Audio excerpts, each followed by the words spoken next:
नाम के शहर में तेजस अपनी पत्नी नीरू के साथ रहता था। पति पत्नी दोनों ही नौकरी करते थे।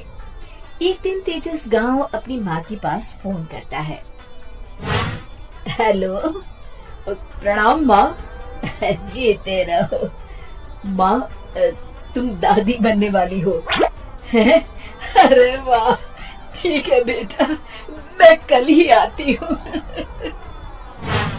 जब माँ जी शहर पहुँची तो बेटी बहू ने बहुत अच्छे से स्वागत किया।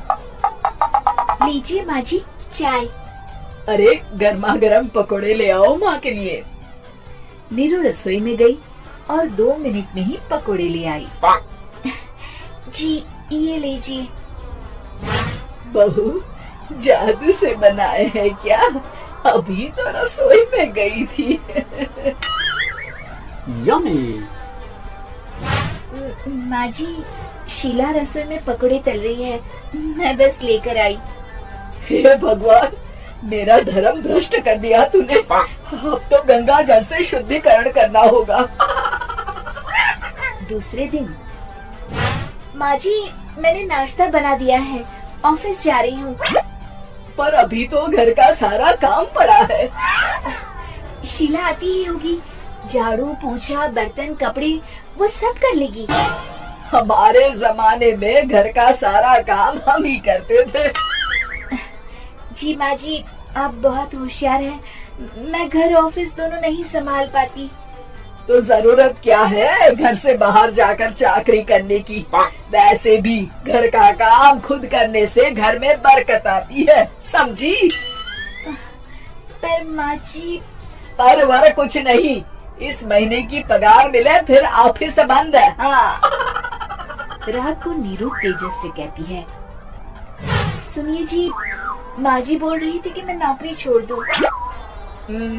वैसे ठीक ही तो है, अभी तुम्हें आराम की जरूरत है। फिर भी आराम कहाँ, शीला को छुड़ाने के लिए बोल रही थी। तो अब 24 घंटे में इतना काम तो कर ही सकती हो। पर जॉब पसंद है मुझे, घर पर मन नहीं लगेगा। अगले दिन जब दोनों ऑफिस के लिए निकल रहे थे, मेरी तो कोई कीमत ही नहीं है इस घर में। माँ जी, आजकल महंगाई बहुत है, रहन सहन भी बदल गया है, दोनों नौकरी करते हैं तभी ठीक रहता है। अच्छा, तो कहना क्या चाहती है? मेरा बेटा तुझे बिठा के खिला नहीं सकता?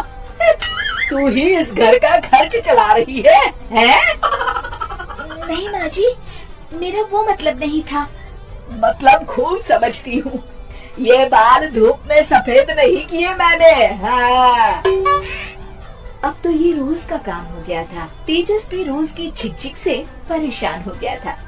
एक दिन उसने कहा, नीरू, वैसे भी तुम्हें मैटरनिटी लीव मिलने वाली है, तो अभी से ही छुट्टी ले लो। पर क्या, मेरी सैलरी अच्छी खासी है। आखिर नीरू ने रिजाइन कर दिया। जब बच्चा हुआ तो घर में सब बहुत खुश हुए। कुछ दिनों बाद तेजस फाइल देख रहा था। क्या हुआ तेजस, कुछ परेशान लग रहे हो? अब हाँ, वो हमारी जितनी सेविंग्स थी वो तो हॉस्पिटल में और छठी के फंक्शन में खत्म हो गई है नीरू। और अभी वैसे मंदी चल रही है तो मैं बोल रही थी कल मुन्ना को हेपेटाइटिस का टीका लगवाना है। नीरू, क्या पोस्टपोन नहीं कर सकते? नहीं जी, बिल्कुल नहीं। अब तेजस को समझ में आ रहा था कि उससे गलती हुई है।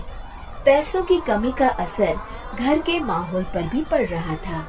अगले दिन, बेटा मेरा चश्मा और ये दवाइयाँ ले आना, पर्चा देते हुए माँ जी ने कहा। जी। तेजस, मुन्ना के लिए दूध का डिब्बा और डायपर भी ले आना, और ये किराने के सामान की लिस्ट है, इसे भी लाना है। तेजस गुस्से में लिस्ट मरोड़ कर फेंकता है और चिल्लाता है, पैसे क्या पेट पर रुकते हैं? ये ले आना, वो ले आना। अरे पर ये जरूरत का सामान ही है। वो गुस्से में बिना कुछ कहे ऑफिस चला गया।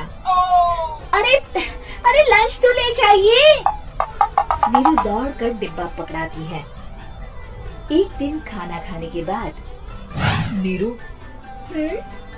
अब तो मुन्ना कुछ बड़ा हो गया, तो अब तुम वापस ज्वाइन कर लो ना जॉब। पर इस रिसेशन में जॉब मिलना बहुत मुश्किल है। ट्राई तो करो। फिर मुन्ना, माँ जी है ना, और एक फुल टाइम मेड भी लगा लेंगे। पर माँ जी, उन्हें तो पसंद नहीं। तभी माँ जी वहाँ आ जाती है और प्यार से नीरू के सर पर हाथ फेरते हुए बोलती है, अब मेरी समझ में आ गया बहू, पहले के और अब के समय में अंतर है। तुम काम शुरू करो, मुन्ना की जिम्मेदारी मेरी। मेरी प्यारी माँ जी। ये कहकर नीरू उनके गले लग गई। शिक्षा, परिवर्तन संसार का नियम है, हमें भी समय के साथ चलना चाहिए। उम्मीद है कि आपको हमारी ये कहानी पसंद आई होगी। कृपया हमारे चैनल को सब्सक्राइब करें और सभी अपडेट्स के लिए बेल आइकन जरूर क्लिक करें। और हाँ, वीडियो लाइक और शेयर करना मत भूलिएगा। Bye bye.